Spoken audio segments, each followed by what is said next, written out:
नमस्कार प्यारे भक्तों, आज मैं आपको अनंत चतुर्दशी की कथा सुनाने जा रही हूँ। इस दिन भगवान विष्णु की कथा होती है। इस दिन उदय तिथि ग्रहण की जाती है। इस व्रत के नाम से लक्षित होता है कि जय दिन उस अंत ना होने वाले सृष्टि के कर्ता निर्गुण ब्रह्मा की भक्ति का दिन है। इस दिन भक्तगण लौकिक कार्यकलापों से मन को हटाकर ईश्वर भक्ति में अनुरक्त होते हैं। इस दिन वेद ग्रंथों का पाठ करके भक्ति की स्मृति का डोरा बांधा जाता है। इस व्रत की पूजा दोपहर को की जाती है। इस दिन व्रती लोग स्नान करके कलश की स्थापना करते हैं। कलश पर अष्टदल कमल के समान बने बर्तन में कुश से निर्मित अनंत की स्थापना की जाती है। इसके पास कुकुम, केसर, जा, हल्दी रंजित 14 गांठों वाला अनंत भी रखा जाता है। कुशा के अनंत की वंदना करके उसमें विष्णु भगवान का आह्वान तथा ध्यान करके गंध, अक्षित, पुष्प, धूप तथा नैवेद्य से पूजन किया जाता है। इसके बाद अनंत देव का पूर्ण ध्यान करके शुद्ध अनंत को अपनी दैनिक पूजा पर बांधना चाहिए। जय डोरा भगवान विष्णु को प्रसन्न करने वाला तथा अनंत फलदायक माना जाता है।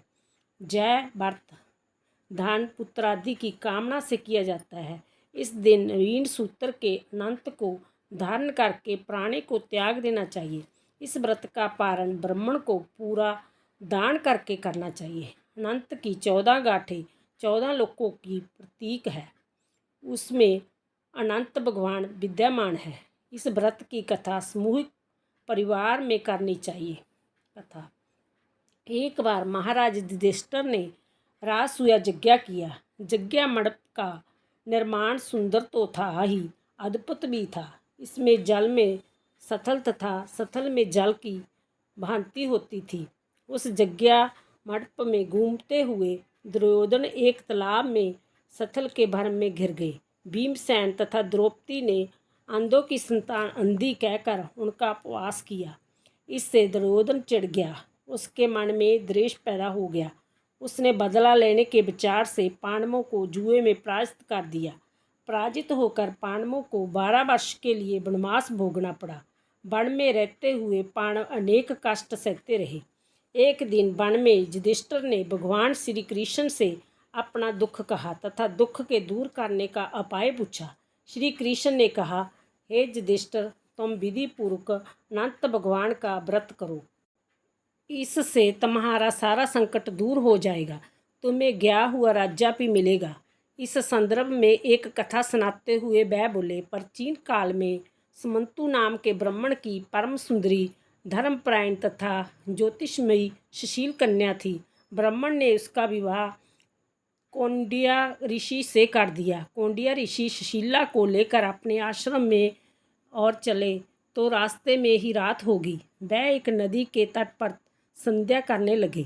सुशीला ने देखा वहाँ पर बहुत सी स्त्रियाँ सुंदर सुंदर वस्त्र धारण करके किसी देवता की पूजा कर रही है। सुशीला के पूछने पर उन्होंने विधिपूर्वक अनंत व्रत की महत्ता बता दी। सुशीला ने वही उस व्रत का अनुष्ठान करके 14 गांठों वाला डोरा हाथ में बांधा और अपने पति के पास आ गई। कौंडिया ने सुशीला से डोरे के बारे में पूछा तो उसने सारी बात स्पष्ट कर दी। कौंडिया सुशीला की बातों से प्रसन्न नहीं हुए। उन्होंने डोरे को तोड़कर आग में जला दिया। जय अनंत जी का अपमान था। परिमाणत कौंडिया मुनि दुखी रहने लगे। उनकी सारी संपत्ति नष्ट होगी। इस दरिद्रता का कारण पूछने पर सुशीला ने डोरे जलाने की बात दोहराई। पश्चाताप करते हुए ऋषि अनंत की प्राप्ति के लिए वन में निकल गए। जब वह पटकते पटकते निराश होकर गिर पड़े तो अनंत जी प्रकट होकर बोले, ये कौंडिया, मेरे तिरस्कार के कारण ही तुम दुखी हुए। तुमने पश्चाताप किया है, मैं प्रसन्न हूँ। घर जाकर विधिपूर्वक आनंद व्रत करो। 14 वर्ष बाद व्रत करने से तुम्हारा दुख दूर हो जाएगा। तुम्हें अनंत संपत्ति मिलेगी। कौंडिया ने पैसा ही किया। उसे सारे क्लेशों से मुक्ति मिल गई। श्री कृष्ण जी की आज्ञा से युधिष्ठिर ने भी अनंत भगवान का व्रत किया, जिसके प्रभाव से पांडव महाभारत के युद्ध में विजयी हुए तथा चिरकाल तक निष्ठक राज्य करते रहे। प्यारे भक्तों, यदि आपने यूट्यूब पर मेरा चैनल धार्मिक कथाएं सब्सक्राइब नहीं किया तो लाइक और सब्सक्राइब कीजिए, जो आने वाली सभी वीडियोज़ की जानकारी सबसे पहले प्राप्त हो सके।